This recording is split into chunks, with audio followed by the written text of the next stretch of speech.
Hello guys, welcome back to my channel. My name is Mary. Today I'll be reacting to Charlie Kirk Best Radical Leftist Takedown. So without further ado, let's get started.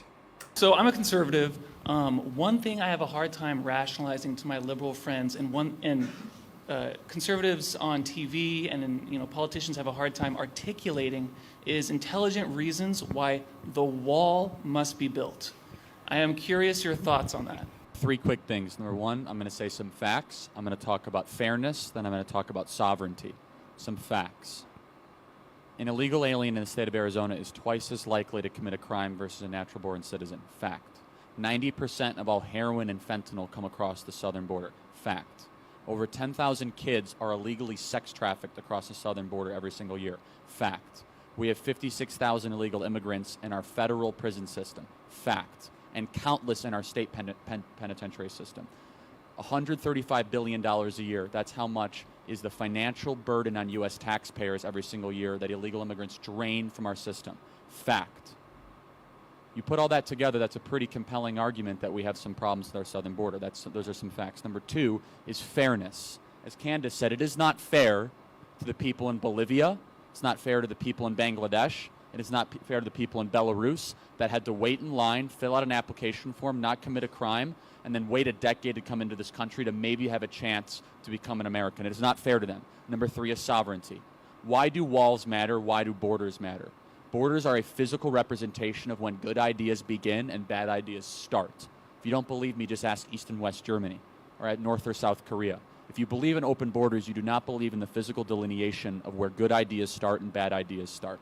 The wall right now is not only important for facts, not only important the facts I mentioned, the fairness, but also the sovereignty. We are not Mexico. We have a unique culture. We have a unique identity. The Mexican culture is something that should be appreciated and understood, but our culture is much different and has outpaced them over the last 50 years. And to say that we should have open borders and we should have some sort of transferable citizenship cheapens the idea of the American identity and culture of the people that have waited in line and the tens of millions of immigrants that have to fly halfway across the world to come into this country. So those are the three reasons I would give: to build the wall, build it quickly, build it high, build it wide, with a big door so everyone can come in legally. Thank you. You believe that the Constitution's the best document in political history? Greatest political document ever. There you written. go. Thank you. I want to know, how is it possible to believe that when it's based on racist principles? They describe indigenous peoples as merciless Indian savages. They don't describe African Americans as full people, and they don't even recognize other people of color and other minorities that we see today. So I just want to know how you think it's possible to believe that's such a great document we're Thank founded you for the upon. question. Where does it say that in the document? No, keeper. Where does it say that in the document? I'm sorry, what? Where does it say what you said in the actual document? I'm not entirely sure, It but doesn't. no, it,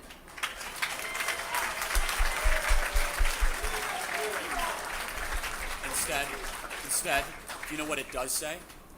Provide for the general welfare of all people. I prefaced when I talked about the United States Constitution, you know what's amazing is the amendment process. I love the story of Thaddeus Stevens, who fought like hell to make sure that blacks could have the right to vote. I love the story of the Republican Party, which was founded in 1860 as an anti-slavery party.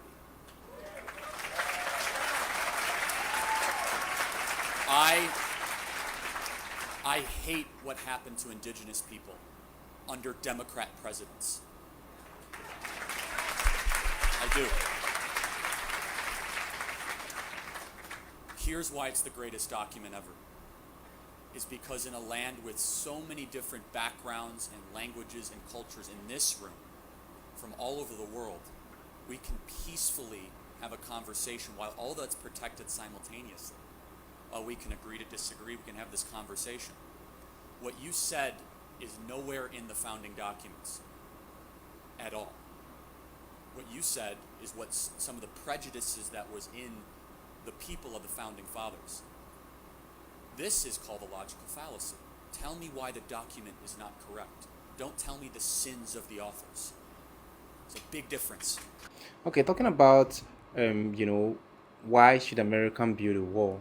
I feel building the wall is going to protect American and Americans, you see, because by doing that, you're able to monitor who is entering the country, who is leaving, and the activities of everyone in the country.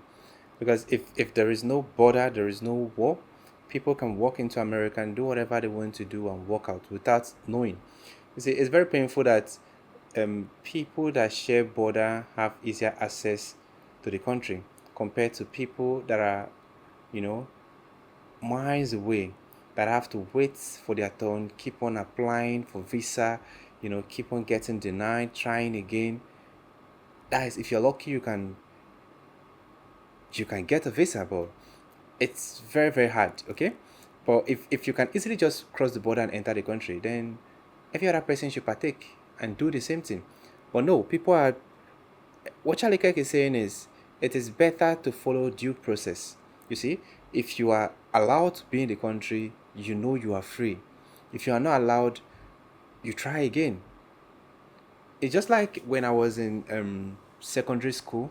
When I was trying to go to college, we have this exam called JAM that everyone writes before you can get to college. So if you pass the exam, fine, you enter any college of your choice.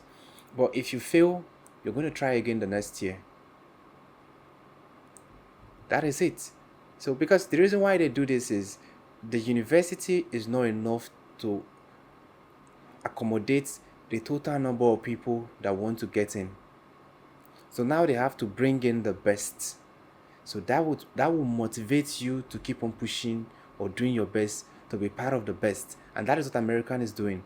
American is trying to streamline everyone that is applying for visa to make sure that the person coming to American is adding value to American.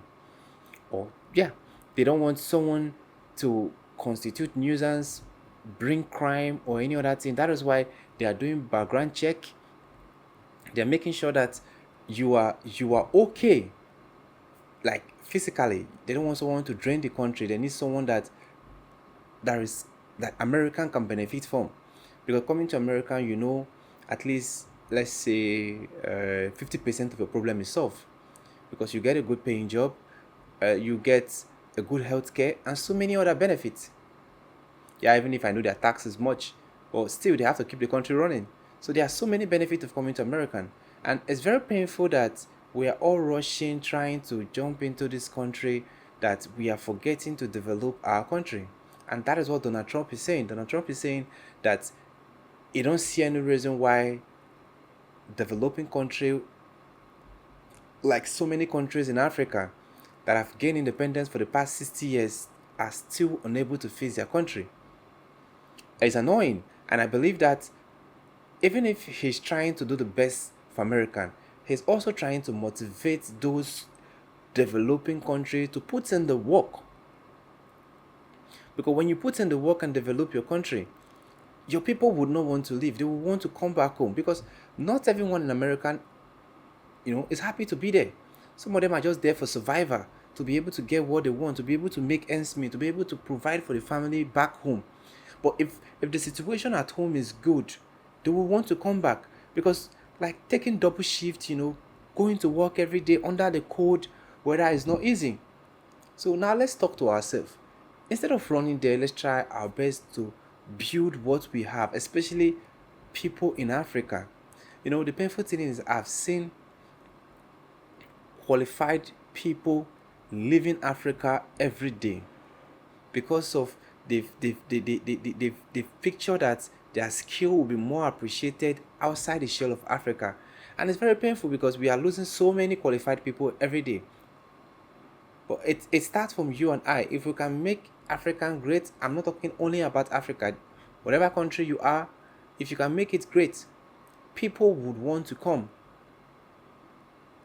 America was never like this. They started from somewhere and now they are developed. We can do the same.